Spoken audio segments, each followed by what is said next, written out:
કેમ છો મિત્રો? કલ્પનાના કિચનમાં આપનું સ્વાગત છે. ઠંડીમાં કે વરસાદમાં ગરમાગરમ ખાવાની મજા પડે એવા ક્રિસ્પી અને ટેસ્ટી લીલી મેથીના વડા નવી રીતથી બનાવીશું અને બન્યા પછી એકદમ ટેસ્ટી જ બને છે, જેને તમે ખાતા જ રહી જશો.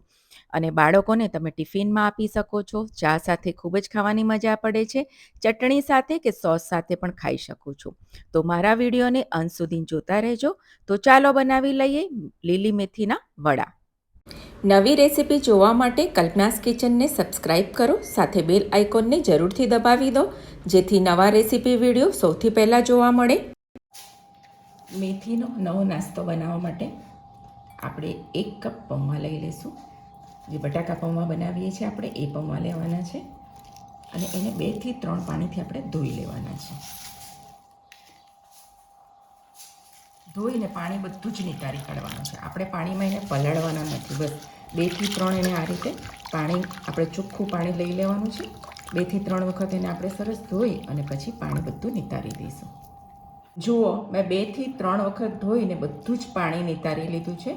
હવે એને આપણે 5 મિનિટ માટે રહેવા દઈશું.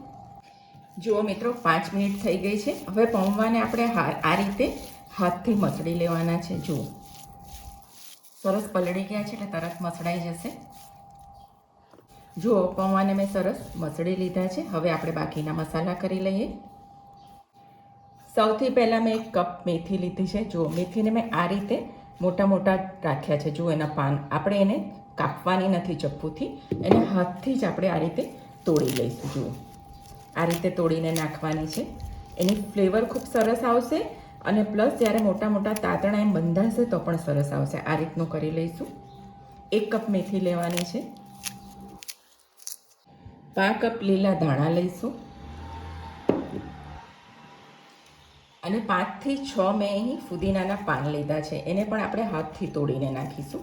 એકદમ ફ્રેશ ફુદીનાના પાન છે, એની ફ્લેવર ખૂબ જ સરસ આવે છે અને ટેસ્ટ પણ ખૂબ જ સરસ આવશે. 1 ડુંગળીને એકદમ ઝીણી ચોપ કરી લીધી છે. તમે ડુંગળી ન ખાતા હોય તો સ્કીપ કરી શકો છો. મેં 6 કળી લસણને ઝીણી ઝીણી સમારી લીધી છે. જ્યારે મોઢામાં એના ચંક્સ આવશે ને તો ખૂબ જ ટેસ્ટી લાગશે. તમે લસણ પણ ન ખાતા હોય તો સ્કીપ કરી શકો છો. 1 નાનો આદુનો ટુકડો આ રીતે છીણીને નાખીશું. કોઈ પણ વસ્તુ તમે આ રીતે ફ્રેશ નાખો ને તો એની ફ્લેવર અને ટેસ્ટ બંને ખૂબ જ સરસ આવે છે. 1 નાની ચમચી લીલા મરચાંની પેસ્ટ નાખીશું. તીખાશ તમે તમારા ટેસ્ટ મુજબ લઈ શકો છો. અડધી નાની ચમચી મરીનો પાવડર નાખીશું. 1 નાની ચમચી શેકેલા જીરાને અધકચરા વાટી લીધા છે એ નાખીશું. 1 મોટી ચમચી તલ નાખીશું. આનો એકદમ ક્રન્ચી ટેસ્ટ આવશે અને ખૂબ જ સરસ લાગશે. 1 નાની ચમચી આમચૂર પાવડર નાખીશું. આમચૂર પાવડરની જગ્યા પર તમે લીંબુનો રસ પણ નાખી શકો છો. 1 નાની ચમચી ચાટ મસાલો નાખીશું. એકદમ ચટપટો ટેસ્ટ આવશે. અને 1 નાની ચમચી ખાંડ નાખીશું. થોડું ખાટો મીઠું હશે તો એનો ટેસ્ટ પણ ખૂબ જ સરસ આવશે. સ્વાદ મુજબ મીઠું નાખીશું. 5 ચમચી ગરમ મસાલો નાખીશું અને અડધી નાની ચમચી લાલ મરચું નાખીશું અને અડધી નાની ચમચી ધાણા જીરું પાવડર નાખીશું. બાઇન્ડિંગ માટે અડધો કપ બેસન નાખીશું, ચણાનો લોટ, અને 1 મોટી ચમચી તેલ નાખીશું. તેલ નાખવાથી એવું થશે કે જ્યારે પણ તમે આ વડા બનાવશો અને ઠંડા થશે તો પણ એ ડ્રાય નહીં થાય, એકદમ સરસ ટેસ્ટી લાગશે. 1 મોટી ચમચી નાખવાનું છે. હવે બધું જ વસ્તુ આપણે મિક્સ કરી લેવાનું છે. હાથથી સરસ મિક્સ કરી લેવાનું છે.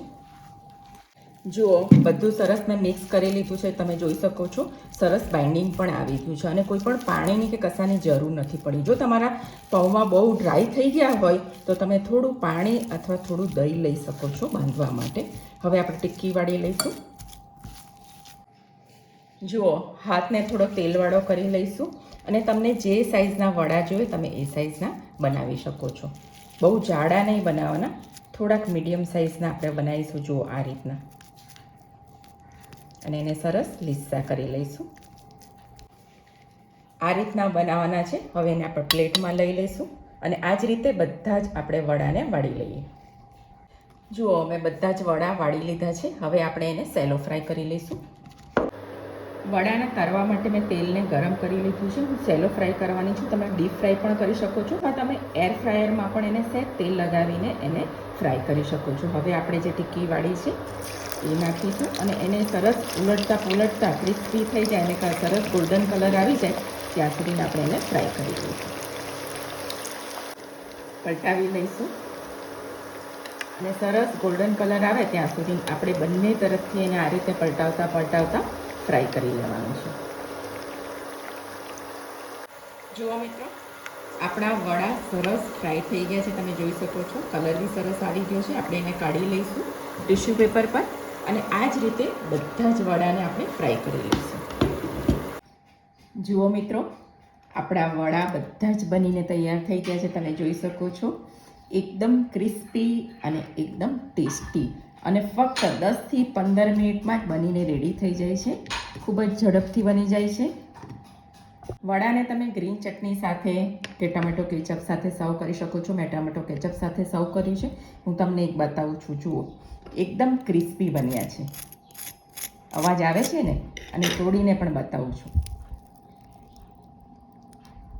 એકદમ વેજીટેબલથી ભરપૂર, મેથીની ભાજીથી ભરપૂર અને ગ્રીન વેજીટેબલ છે આમાં. બાળકો માટે એકદમ હેલ્ધી છે. તમે એને ટિફિનમાં આપી શકો છો, સવારના નાસ્તામાં ખાઈ શકો છો, સાંજના ડિનરમાં ખાઈ શકો છો. ખૂબ જ હેલ્ધી અને ટેસ્ટી એવા આ મેથીના વડા તમે ચોક્કસથી મારી રેસીપીને ટ્રાય કરજો અને મારી ચેનલને સબસ્ક્રાઈબ કરજો, લાઈક કરજો. ફરીથી મળીશું આવી જ નવી રેસીપી સાથે. Thank you very much.